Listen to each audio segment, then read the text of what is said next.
Good morning friends, so welcome to the prelims booster session. आज का पहला topic है कैश टू जीडीपी रेशियो।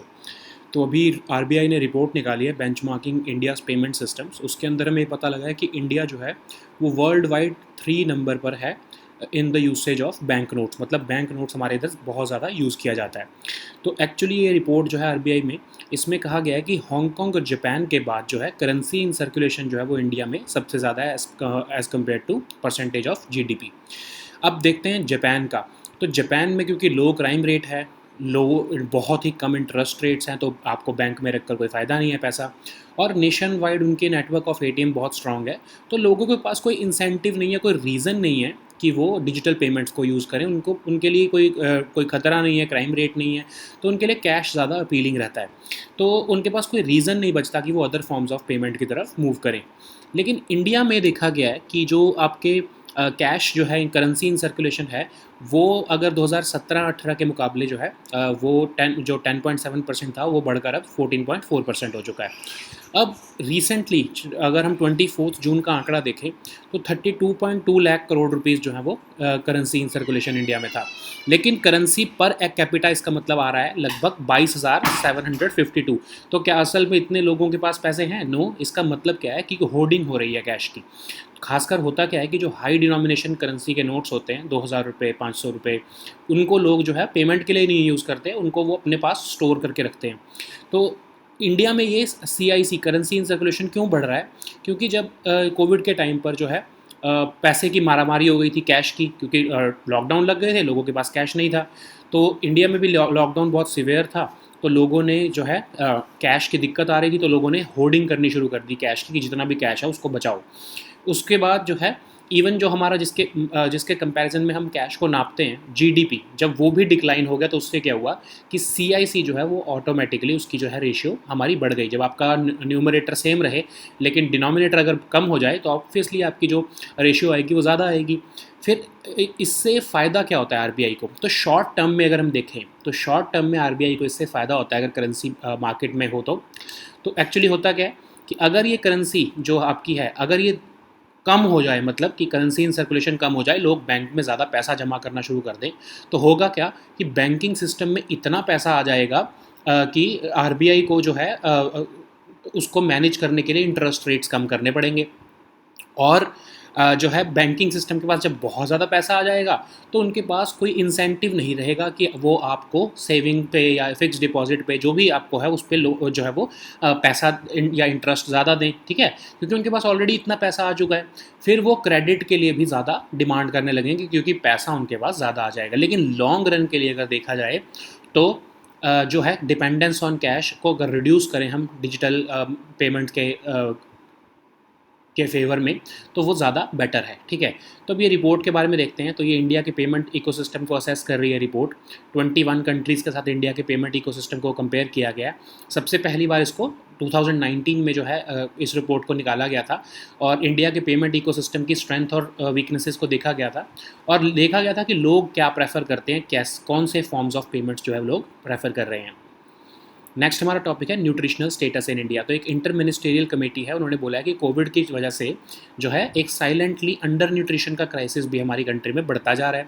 तो इस कमेटी के अंदर जो है बहुत सारी मिनिस्ट्रीज़ के जो है ऑफिशियल्स थे, ministry of food, ministry of health, ministry of women and child development, ministry of education, even ICMR और FSSAI की भी जो साइंटिस्ट थे वो इस कमेटी के मेंबर थे। तो उन्होंने बोला कि हमारा अभी तक जो फोकस है सिर्फ हम प्रोटीन, कैलोरीज और प्रोटीन के ऊपर हम फोकस रखते हैं, लेकिन हम उस चक्कर में क्या कर रहे हैं कि माइक्रो न्यूट्रिएंट्स को मिस कर रहे हैं। तो उसको अब हमको लीगली मैंडेट करना चाहिए कि प्रोटीन रिच फूड आइटम्स के अलावा हम माइक्रो न्यूट्रिएंट्स भी जो हैं वो अपने गवर्नमेंट जो फूड प्रोग्राम्स हैं उसमें अकोमोडेट करें। तो protein rich food items like eggs, nuts और पल्सेस, जिसको आप लेग्यूम्स कह सकते हो, उनको भी आप जो है वो इंक्लूड करो। और उसके अलावा micro nutrients like calcium, iron, zinc, folate, vitamin A, इन सब को भी आप इंक्लूड करो, ताकि जो है अंडर न्यूट्रिशन की प्रॉब्लम को हम ठीक कर सकें। तो इसको कैसे किया जाएगा? तो आपका जो नेशनल फूड सिक्योरिटी एक्ट है 2013 का, उसके शेड्यूल 2 के अंदर जो है वो चेंज लाया जाएगा, एक अमेंडमेंट की जाएगी। और शेड्यूल 2 के अंदर जो है, शेड्यूल 2 में क्यों अमेंडमेंट की जाएगी?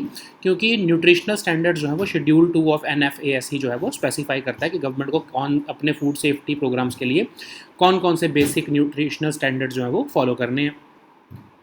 अब करंटली ये जो है हमारा न्यूट्रिशन में सिर्फ दो ही चीज़ों पर फोकस रहता है कि कैलोरी इनटेक और प्रोटीन, लेकिन अब ये इंटर मिनिस्टेरियल पैनल कह रहा है कि माइक्रो न्यूट्रिएंट्स पे भी फोकस होना चाहिए। तो जो लोग एग्स कंज्यूम नहीं करते हैं तो उनके लिए कहा गया है कि डबल क्वांटिटी ऑफ नट्स और सीड्स उनको प्रोवाइड किए जाएँ ताकि प्रोटीन की कमी उनकी बॉडी में ना रहे।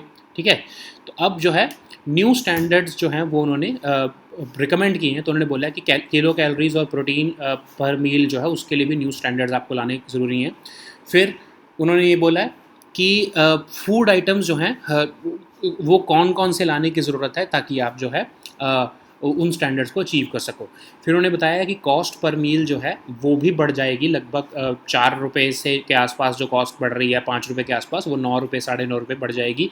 जो 7 सवा 7 रुपये के आसपास कॉस्ट बढ़ रही है वो 12 रुपये बढ़ जाएगी। ठीक है, लेकिन इससे फ़ायदा ये है कि हम अंडर न्यूट्रिशन से डील करने में हम जो है हमें हेल्प होगा। सो नेक्स्ट हमारा टॉपिक है नाइट्रेट एब्जॉर्प्शन इन प्लांट्स। तो NCBS और TIFR की एक स्टडी के मुताबिक उनको एक ऐसा पाथवे मिला है जिससे वो नाइट्रेट एब्जॉर्प्शन जो है प्लांट्स में उसको कंट्रोल कर सकते हैं या फिर उसको रेगुलेट कर सकते हैं। तो एक्चुअली ये एक जीन है MAD-S27, ये आपके नाइट्रेट एब्जॉर्प्शन को प्लांट्स के अंदर या रूट डेवलपमेंट को, स्ट्रेस टॉलरेंस को जो है वो रेगुलेट करता है by activating a specific micro RNA MIR444। ठीक है, तो अब इससे होगा क्या कि आपके जो नाइट्रेट्स हैं वो बहुत इंपॉर्टेंट होते हैं। ठीक है, one of the most important micro nutrients है एक प्लांट की डेवलपमेंट के लिए। ये आपके क्लोरोफिल का भी पार्ट होता है, अमीनो एसिड्स, न्यूक्लिक एसिड सबका पार्ट होता है, और ये मोस्टली जो है प्लांट्स आपके सॉइल में से सोर्स करते हैं। लेकिन उसकी रेगुलेशन करना, उसको कितनी मात्रा में वो एब्जॉर्ब करें, कितना वो कम एब्जॉर्ब करें, तो ये अगर हमको उसको रेगुलेट करना हो ताकि प्लांट की डेवलपमेंट हम ठीक से देख सकें तो उसमें हमको हेल्प हो सकेगा और इस जीन से हमको हेल्प मिल सकती है। तो नाइट्रेट्स आपके लिए बहुत इंपॉर्टेंट होते हैं क्योंकि root system architecture, flowering time, leaf development सब में ये हेल्प करते हैं। तो अब हम जो नाइट्रेट्स हैं उसकी एब्जॉर्प्शन के रेट को अगर हम चेंज कर सकें किसी भी तरह, या तो बढ़ा सकें या फिर अगर हमें लग रहा है कि बहुत ज़्यादा एब्जॉर्ब कर रहा है कोई प्लांट नाइट्रेट और तो उसको हमको कम करना हो, तो हम इस जीन की हेल्प की वजह से इस जीन में चेंजेस लाकर जो है वो उसको हम रेगुलेट कर सकते हैं। ठीक है, सो नेक्स्ट हमारा टॉपिक है शट डाउन ऑफ इंटरनेट। तो अभी राजस्थान गवर्नमेंट ने अभी जो उदयपुर की एक घटना के बाद से जो है वहाँ पर इंटरनेट सर्विसेज के ऊपर बैन लगा दिया है। तो बेसिकली ये एक एडमिनिस्ट्रेटिव या लॉ एंड ऑर्डर मेजर होता है। 2012 से अगर हम देखें तो इंडिया में 665 इंटरनेट शटडाउन्स हुए हैं। इंडिया जो है वो लीडिंग कंट्री है इंटरनेट डिसरप्शन के मामले में due to incidents and frequency of shutdowns. अब जम्मू कश्मीर जो है वो हमारे सबसे ज़्यादा वहाँ पर शटडाउन लगते हैं इंटरनेट के because of course obvious reasons. अब प्रोविज़न क्या होता है, कैसे सस्पेंड किया जाता है इंटरनेट, तो बिफोर 2017 तो गवर्नमेंट क्या करती थी कि सेक्शन 144 के अंदर ही ऑर्डर डाल देती थी कि जो है इंटरनेट को सस्पेंड कर दिया जाए। लेकिन 2017 में सेंट्रल गवर्नमेंट जो है ने एक रूल नोटिफाई किया, temporary suspension of telecom services public emergency और public service rules act under provision under the telegraph act. तो section 5 subsection 2 of Indian telegraph act के अंदर जो है गवर्नमेंट के पास ये पावर है कि वो मैसेजेस को इंटरसेप्ट कर सकती है अगर वो सिक्योरिटी, सोवरेनिटी और इंटेग्रिटी ऑफ इंडिया के इंटरेस्ट में है। तो अब उसके ही सेक्शन 5 सबसेक्शन 2 का यूज़ करते हुए जो है इंटरनेट को सस्पेंड किया जाता है। तो हम देखते हैं कि इंडियन टेलीग्राफ एक्ट क्या है। तो एक्चुअली ये हमारे कंट्री में जो भी वायर्ड या वायरलेस टेलीग्राफी है, टेलीफोन्स हैं, teletype, radio communication, digital data communication, उन सबको रेगुलेट करता है। 1885 का ये एक्ट है। इंडिया गवर्नमेंट ऑफ इंडिया को एक्सक्लूसिव ज्यूरिसडिक्शन और प्रिविलेजेस देता है कि वो ऑल फॉर्म्स ऑफ वायर्ड और वायरलेस कम्युनिकेशन को with in Indian territory regulate कर सके और ओवरसाइट कर सके। इवन इजाज़त देता है कि अगर वो मॉनिटरिंग करनी है, इंटरसेप्ट करना है कम्युनिकेशन को या फ़ोन लाइन को टैप करना है, of course under certain conditions, वो भी इजाज़त गवर्नमेंट ऑफ इंडिया को वो ऑथराइज़ करता है या फिर स्टेट गवर्नमेंट्स को। ठीक है, सो नेक्स्ट हमारा टॉपिक है ऑस्ट्रेलोपिथेकस। ठीक है, तो ये हमारे ह्यूमन एंसेस्टर्स थे, इनके हमको फॉसिल्स मिले हैं, बहुत पुराने ह्यूमन एंसेस्टर्स थे हमारे ये।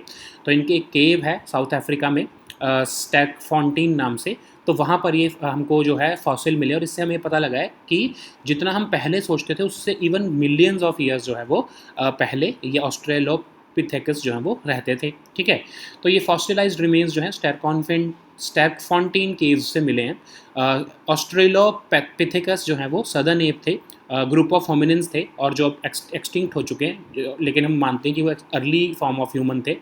तो हमारे जो करंट फॉर्म ऑफ ह्यूमन है वो हम होमो हैं। ठीक है, सो जो हैं ये आपके ऑस्ट्रेलोपिथेकस जो हैं ये 4.4 मिलियन से 1.4 मिलियन ईयर्स अगो के बीच में रहते थे। और हमको ये स्टिरफोंटेन केव्स इतनी इंपॉर्टेंट क्यों है, क्योंकि ये 47,000 हेक्टेयर्स की केव है। यहाँ पर ये जोहानिसबर्ग साउथ अफ्रीका में लोकेटेड है, और यहाँ पर बहुत से फॉसिल्स मिलते हैं ऐसे अर्ली ह्यूमंस के जो हमारे हिस्ट्री में रहते थे। ठीक है, सो नेक्स्ट हमारा टॉपिक है काय चटनी। तो उड़ीसा में जो साइंटिस्ट हैं वो फाइन ट्यून कर रहे हैं अपनी रिसर्च को कि कैसे जो है काई चटनी को ज्योग्राफिकल इंडिकेशन जो है वो टैग दिलवाया जा सके। तो अब अगर उनको काई चटनी को ज्योग्राफिकल इंडिकेशन टैग मिल गया तो एक उनको स्ट्रक्चर्ड हाइजीन प्रोटोकॉल फॉलो करना पड़ेगा, और उनको जो है काई चटनी जो है वो स्टैंडर्ड वाइडर यूज़ के लिए आ सकेगी। ठीक है, तो अब होता क्या है इस चटनी में, जो वीवर आंट्स होते हैं उन्हीं को ही जो है वो मार कर रादर उनको जो है उन्हीं से ही वो जो है चटनी बनाई जाती है। और ये बहुत रिच इन प्रोटीन होती है, calcium, zinc, vitamin B12, iron, magnesium, सारी तरह के इसमें आपको जो है ये माइक्रो न्यूट्रिएंट्स देखने को मिलेंगे। अब जीआई सर्टिफिकेशन क्या होती है? जीआई सर्टिफिकेशन जो है किसी भी प्रोडक्ट को, चाहे वो एग्रीकल्चरल हो, नेचुरल हो, मैन्युफैक्चर्ड प्रोडक्ट हो, जो किसी एक स्पेसिफाइड ज्योग्राफिकल टेरिटरी में से मिलता है, और उसकी वो क्वालिटी इसीलिए आती है क्योंकि वो स्पेसिफाइड ज्योग्राफिकल टेरिटरी में है, तो उसको जो है ज्योग्राफिकल इंडिकेशन टैग मिल जाता है। तो इंडिया में इस टैग को जो है रेगुलेट करने के लिए geographical indication of goods registration and protection act बनाया गया। इवन जो हमारा आईपीआर के कंटेक्स्ट में ये Paris convention for the protection of industrial property के अंदर भी कवर है, और डब्ल्यूटीओ के ट्रिप्स एग्रीमेंट के अंदर आता है। इस अगर किसी प्रोडक्ट को जीआई सर्टिफिकेशन मिल जाती है, जीआई टैग मिल जाता है, तो उसको लीगल प्रोटेक्शन मिल जाती है कि उसको कोई और डुप्लीकेट नहीं कर सकता, उसकी कोई फेक कॉपी नहीं बना सकता। ठीक है, तो फर्स्ट प्रोडक्ट जिसको इंडिया में जीआई टैग मिला था वो दार्जिलिंग टी थी। सो नेक्स्ट हमारा टॉपिक है वरवा माइट। तो अभी रिसेंटली ऑस्ट्रेलियन अथॉरिटीज़ ने बहुत सी हनी बीज को मार दिया है, बिकॉज वरवा माइट नाम का जो है पैरासाइट, जो एक सेसमे सीड साइज़ का पैरासाइट है, वो वहाँ पर फैल गया है। तो ये एक पैरासाइट इंसेक्ट है जो कि आपके हनी बीज को अटैक करके उनके ऊपर फीड करता है, रेडिश ब्राउन कलर का होता है, और ये पूरी की पूरी कॉलोनीज़ ऑफ हनी बीज को मार देता है। ठीक है, तो जहाँ पर ये पाया गया तो वहाँ पर ऑस्ट्रेलियन गवर्नमेंट को वहाँ की सारी हनी बीज को मारना पड़ा, और जो है इससे होता क्या है कि जो है हनी बी की कॉलोनीज़ जो है वर्ल्ड वाइड उनको वो ख़त्म कर देता है, तो इसलिए ये मारना ज़रूरी हो गया था। ठीक है, सो नेक्स्ट हमारा टॉपिक है अलूरी सीताराम राजू जी। तो पीएम मोदी जो है उन्होंने 125th बर्थ एनिवर्सरी सेलिब्रेशंस जो है अलूरी सीताराम राजू जी की जो है वो स्टार्ट किए हैं सेलिब्रेट करना। तो अब ये भीमावरम आंध्र प्रदेश में स्टार्ट की गई हैं। तो एक्चुअली ये एक इंडियन रेवोल्यूशनरी थे जिन्होंने आर्म्ड रिबेलियन किया था against British colonial rule in India. तो एक्चुअली हुआ क्या था कि ब्रिटिश गवर्नमेंट ने 1882 में मद्रास फॉरेस्ट एक्ट जो है वो पास किया था, जिससे क्या है आदिवासी कम्युनिटीज़ की जो है फॉरेस्ट हैबिटेट्स में मूवमेंट जो है वो रिस्ट्रिक्ट हो गई थी, और उनको इवन जो है उनकी ट्रेडिशनल फॉर्म ऑफ एग्रीकल्चर जिसको पोडू कहते थे उससे भी प्रैक्टिस करने से उनको मना कर दिया गया था। तो फिर जब डिसकंटेंट बढ़ता ही गया तो फिर रंपा रिबेलियन हुआ 1922 का, और उस टाइम पर वो major part of that major leader उस रिबेलियन के इमर्ज होकर आए। उनका नाम मान्यम वीरुडूब था, उनको निकनेम कहा गया था, और उनको hero of the jungle, local villages उनको इसी नाम से बुलाते थे। ठीक है, सो आपने जो अभी RRR मूवी देखी होगी तो उसमें जो रामचरण जी का किरदार है वो ये अलूरी सीताराम राजू जी का ही है। ठीक है, so now let us see all these topics in English. So the first topic is cash to GDP ratio. So recently the RBI has released this report benchmarking India's payment systems, and according to this report India ranks number 3 in terms of usage of banknotes. So this report is saying that only Hong Kong and Japan have a higher ratio of currency in circulation as a percentage of GDP. So why there is high cash availability in Japan? Because of the fact that there is ultra low interest rates there, so people do not have any incentive to put their money into the bank. Also there is low crime rate, so they do not have any fear of losing money in the streets. Also they have a nationwide strong network of ATMs, so people have actually no real reason to shift to other modes of payments. As compared to Japan, in India the status is that our currency in circulation is increasing, and this has reached to 14.4% of GDP. It has reached about 32.2 lakh crore, so it comes out to be about 22,752 rupees per capita. Okay, which means of course everybody is not having this much cash, which means that some higher people, they are hoarding cash. Even lower class people or lower people of belonging to the lower category, they are also a lower category in economic sense, of course, they are also hoarding cash because there is uncertainty. Okay, why there is uncertainty? Because there were COVID-19 lockdowns, so there was a dash for cash across all the jurisdictions. There is, and most importantly, when you compare this currency in circulation, you compare it with in comparison with the GDP, and GDP has contracted. So your denominator. So what you do is currency in circulation divided by GDP. When your GDP has deteriorated, so your numerator remains the same. So when your denominator has decreased, it means that your ratio would come higher. Okay, so even this high currency in circulation helps RBI, because in case this currency in circulation finds its way to the banking system, then the banking system would be flooded with money, and the banks would, of course, offer low interest rates, or even they would stop paying interest rates to the consumers. Also, they would start charging more and more money from the consumers for the loans. Okay, because they have already a high money available with them, so everything would suffer. But in the long run, if we see it, reducing our dependence on cash in favor of digital modes of payment is favorable for us. Okay, so about this benchmarking India's payment system report. So it this report basically aims to assess the progress of India's payments ecosystem, and it compares the India's payment ecosystem with the 21 other countries. It was first undertaken in 2019, and it ascertains the strength and shortcoming of the Indian payments ecosystem. It examines the preference of users in terms of what kind of payment system they want to opt for their payments. So the next topic is nutritional status in India. So an interministerial committee has observed that COVID pandemic has exacerbated the crisis of undernutrition in India. So this committee includes officials from Ministry of Food, Ministry of Health, Ministry of Women and Child Development, Ministry of Education, ICMR scientists, and even FSSAI scientists. So they have observed that we are currently focused on only protein and calorie diet. Okay, so what is happening is that the essential micronutrients are missing from our government food programs, and because this undernutrition crisis is worsening, so we need to accommodate these micronutrients like calcium, iron, zinc, folate, and even vitamin A by revising our Schedule 2 of the National Food Security Act. So why Schedule 2? Because it lays down the nutritional standards that government needs to accommodate in its food safety programs. So our current focus on only calories and protein is insufficient in dealing with undernutrition. So we have to focus upon micronutrients also. So that's why this report is saying that those who do not consume eggs, you can provide them double the quantity of nuts and seeds. Also, it is saying that new standards of kilocalories and protein per meal needs to be accommodated to deal with the undernutrition problem. Also, it has also said that what kind of food items would be needed to achieve those standards. Also, it has also taken care of the costs that would incur by the government, and it would of course be increased by almost twice or thrice the amount. Okay, so the next topic is nitrate absorption in plants. So recently, NCBS TIFR scientists have found a new pathway that can regulate nitrate absorption in plants. So this is a particular gene, MADS27, and it regulates the nitrate absorption by the roots, and which of course helps the root development and stress tolerance by a plant, and it is activated by a microRNA called MIR444. So it is important because nitrates are very important, are an important macronutrient for the development of a plant.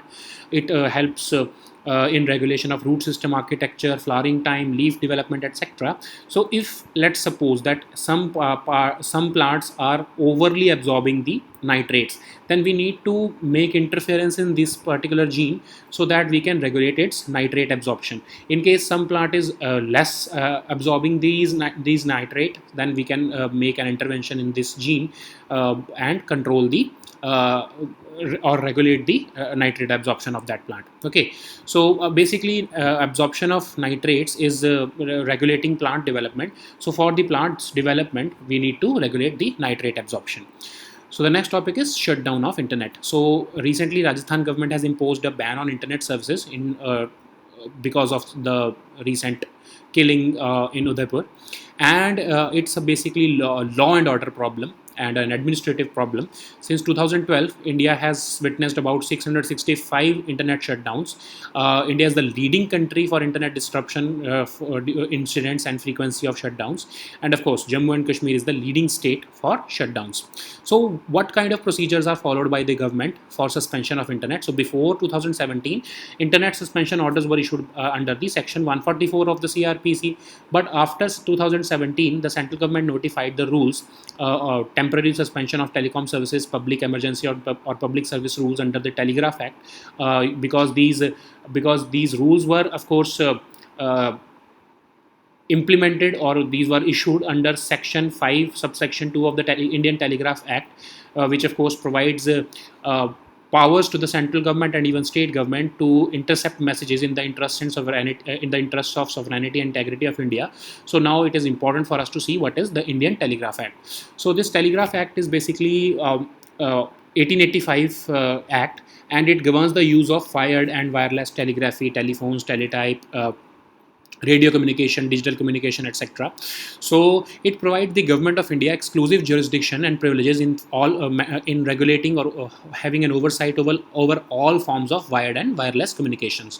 So it also provides the law enforcement agencies the power to monitor or intercept communication and tap phone lines under certain conditions. Okay, so the next topic is Australopithecus. So these are the earlier human ancestors, and we have found their fossils in a cave in South Africa. That cave is, of course, Sterkfontein Caves, and now we have observed that these fossils belong to a million years older than the previously understood time.